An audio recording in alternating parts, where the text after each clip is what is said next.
Sis, you are ugly. You are so ugly, and no one will ever love you. Welcome back to my video. Hey, y'all. Hey. I am going to be continuing to talk about some topics that I've experienced throughout my life, and I have talked to some other people, and um, they've stated that they've experienced some of these things as well.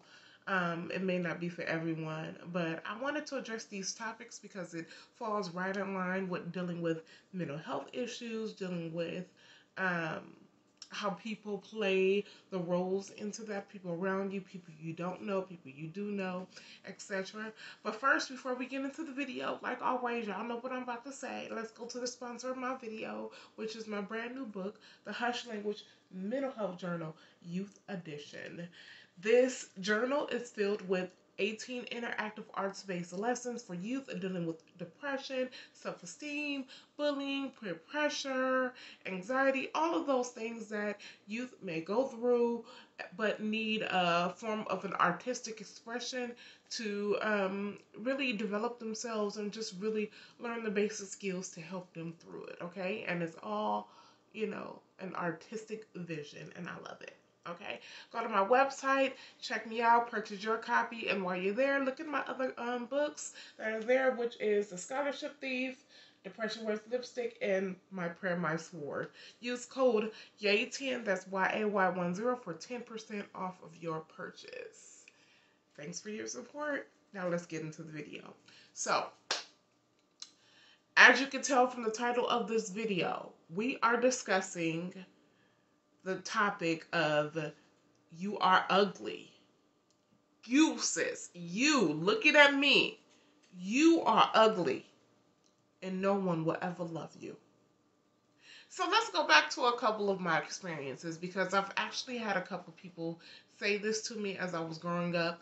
Like in past videos that I've discussed, I was really closed in, really quiet, really non-communicative. I didn't really know how to interact with people. I wasn't a sociable person. And even to this day, I'm still more of on the introvert side, but I'm a little bit more social than what I used to be, meaning that I can hold a conversation and I can interact with people, whether I know you or don't know you.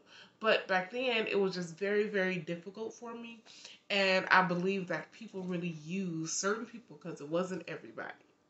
Sis, it wasn't everybody, but certain people use that to their advantage to try and bully me and say things to me almost as if they were deflecting upon themselves. But we'll talk a little bit about that in a few minutes. But so, one of my particular experiences was with a lady in the church. And if you're thinking, is this that same lady in that other video who told you that God don't bless people like you and you'll never amount to anything?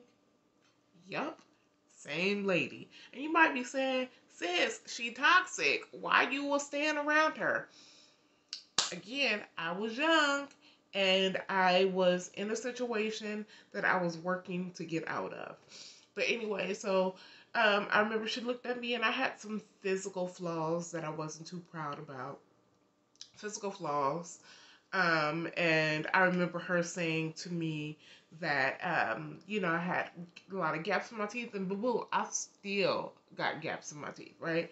But I had gaps in my teeth, and I wasn't as confident then about them. And I remember her looking at me saying, your teeth are ugly, when you're going to get those fixed, no one will love you. And that really crushed me. And when I look back at it now, I'm like, the nerve of her. The nerve. But I didn't have that speak up courage. I didn't have that ability in me then. I was just more quiet and closed in. I held it inside of me, in my body, and in my mind, in my spirit, which is not good to do. I would not advise anyone to do that. But anyway, so she said this to me. We were in the car driving. I was on the passenger side, and it was just really, really heartbreaking. And again, this is a woman who's in the church, who holds a position in church. At the time, I'm not sure her position now, but yeah, it was very, very difficult. But when she said that to me, it really, really tampered with my self-esteem because I was already struggling in that area. And so, yeah. The second time it happened to me was by a stranger, and I'm not gonna get into the full details of that, but let's just say she was like, do you have a boyfriend? I can see why. You're not gonna get married. You're not, and she was just saying all these things to me, to the point that I don't know um, what they were thinking of what was going through their head, but it was to the point where I just felt so highly embarrassed and so highly like frustrated. And so, with both of those experiences, um, it grew up with me into my adult years. And mind you, at the time, I was probably like 21, 22. But into my late 20s, it just really, really devoured my thinking. And so, like I wanted to mention a little bit earlier, is that sometimes when people do that, they're deflecting on how they feel about themselves. Because in actuality, the first lady was a little bit heavy. I'm not gonna say a little bit. She was obese. She was big. And then the other lady, just I don't even know her personally, so I don't even know where that came from. But I believe that it was the enemy playing on me, using his people to be manipulative, or using people. I'm not gonna say his people, but using people to be manipulative and to really attack those things that I was already struggling with. And because of that, it really put a damper on me. And so again, I believe that they were really deflected in how they felt about themselves, which was really sad to say the least. It's very, very sad. It took me a while to really gain my self-confidence back, and to really learn to love myself a little bit more. And I'm learning to love myself a little bit more every single day. But to hear those words, that you're ugly, like dead to my face, sis, you couldn't send it in a text message. Like, you say it to my face. You was bold.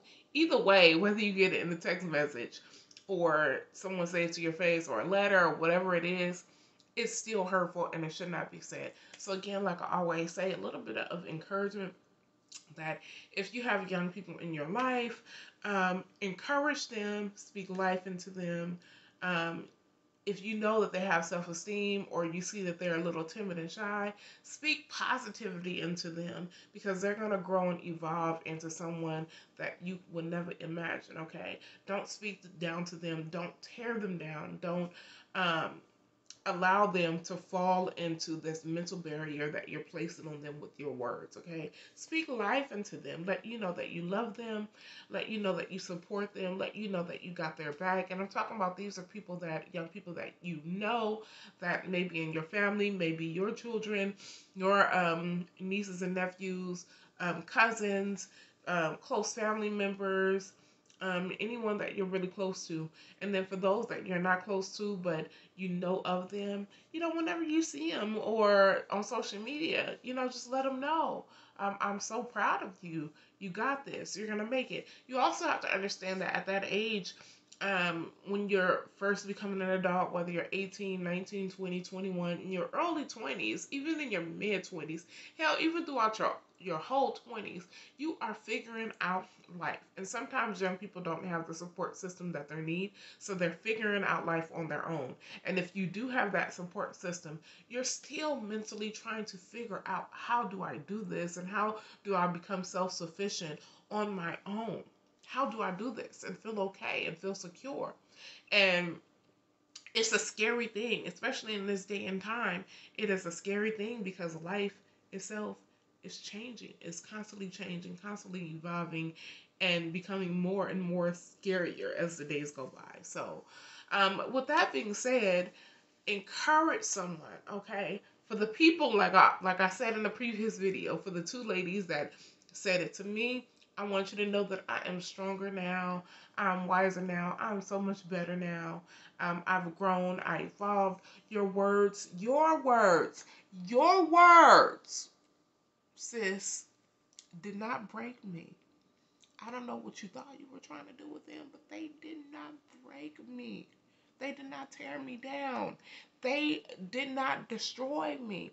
I'm still standing. I am still here. I am fighting. I'm going after everything that God has in my life. It didn't break me. Boom. Anyways, that's going to be the end of this video. Thank you guys so much for watching. Be encouraged, stay encouraged, and always remember that you are beautiful. You are beautiful, you are gorgeous, you are loved. And if it is your desire to be married, it will happen one day. Okay, so just keep the faith, keep the hope, and keep living your life for you. Nobody but you. Keep living your life, boo. Love you. Stay encouraged. As always, if you need a little bit more encouragement on this topic, watch this video again. Like, comment, share, subscribe to my channel, and don't forget to check out my books on my website. Link will be down below. And use code YAY10 YAY10 for 10% off your purchase. Thank you so much, gorgeous. You are so beautiful. Love you.